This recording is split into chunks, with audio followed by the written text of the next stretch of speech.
Hi అండి, లతాలాగ్ స్వాగతము. అందరూ బాగున్నారా?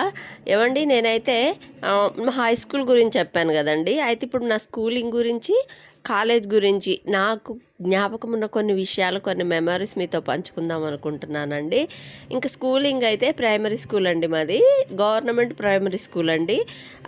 హై స్కూల్లా కాదండి. హై స్కూల్ అయితే ఒకటే ఉండేదని చెప్పాను కదండి. ప్రైమరీ స్కూల్స్ మాత్రం ప్రైవేట్ స్కూల్స్ కూడా చాలా ఉండేయండి, 1st to 6th క్లాస్ వరకు. నేనైతే గవర్నమెంట్ స్కూల్లో చదువుకున్నానండి. అయితే ఆ జ్ఞాపకాలు ఏంటంటేనండి, మా చిన్నతనంలో ఏమండి, మేము స్కూల్కి వెళ్తూ ఏదైనా కొనుక్కోవాలంటే మాకు రూపాయి ఇచ్చేవాళ్ళండి. రూపాయిలో మామూలుగా అప్పుడు జామకాయ ఎంత అండి, 2 రూపీస్ కేజీ అండి. అంటే అమ్మే కాయలు కాకుండా కొంతమంది ఇళ్ళలోనే చెట్లు పెంచేవాళ్ళండి, వాళ్ళ ఇంటికి వెళ్ళి కొనుక్కునేవాళ్ళమండి. 2 రూపీస్ కేజీ అండి జామకాయలు. ఇక రేగాయలు అయితే ₹1 ఆటానా అనేవాళ్ళమండి. ఆటానా ఇస్తే ఎన్ని రేగాయలైనా పెట్టేవాళ్ళండి. ఫ్రెండ్స్ ఇళ్ళల్లో చెట్లు ఉండేవనుకోండి, అక్కడికి వెళ్ళి కూడా తినేవాళ్ళమండి. అలాగే సినిమా టికెట్ రూపాయి అండి. సినిమా టికెట్ రూపాయి ఇస్తే సినిమా చూడొచ్చండి, సినిమా కూడా చూడొచ్చు. అలాగే 1 పైసాకి 5 మల్లె మొగ్గలని అమ్మేవాళ్ళండి. పైసాకి 5 మల్లె మొగ్గలండి. అట్లా ఆటానావో అంటే ₹1 పావలావో కొనుక్కునేవాళ్ళమండి. తర్వాత కనకాంబరాలు కూడా అంతేనండి, పైసాకి 5 అండి. అవి కూడా అలాగే కొనుక్కునేవాళ్ళము. ఇంకా చుక్కాని అని ఉండేదండి, మరి దాన్ని ఇప్పుడు ఏమంటారో తెలియదు కానీ మనము పావలా ఇస్తే చారాడా అనేవాళ్ళము.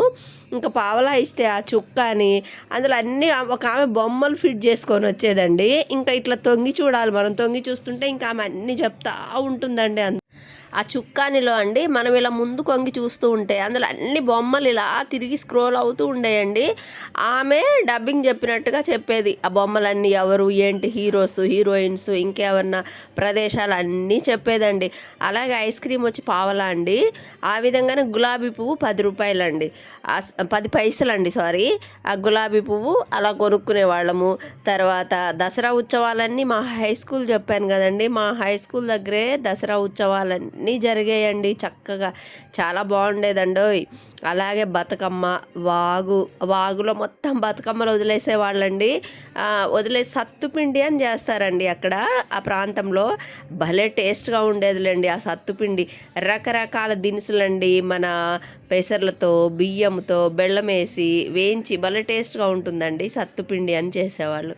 ఇంకా అలాగే సంక్రాంతి అప్పుడు ముగ్గులండి, పెద్ద పెద్ద వాకిళ్ళు కదండి అక్కడ ఊర్లో, చాలా ముగ్గులు వేసేవాళ్ళమండి. ఇళ్ళ ముందు ముగ్గులేసి కలర్లు నింపేవాళ్ళం, అదో ఇంట్రెస్ట్. అదే కాకుండానండి ఒక నోట్సే పెట్టుకునేవాళ్ళం ప్రత్యేకంగా ముగ్గుల కోసం అండి. చక్కగా చాలా చాలా చాలా చాలా ముగ్గులు వేసుకునేవాళ్ళం అండి, అందులో కూడాను పేపర్లలో. ఇంకా ఒకటని కాదండి, అప్పుడు మాకు స్కూల్లో ఉప్మా పెట్టేవారండి. అసలు ఆ టేస్ట్ ఎక్కడ దొరకదండి, గోధుమ రవ్వ ఉప్మా భలే టేస్ట్గా ఉండేదండి. అసలు ఎంత టేస్ట్ ఉండేదో ఆ ఉప్మా అండి, చాలా నచ్చేదండి. మళ్ళీ నేను చూడలేదండి.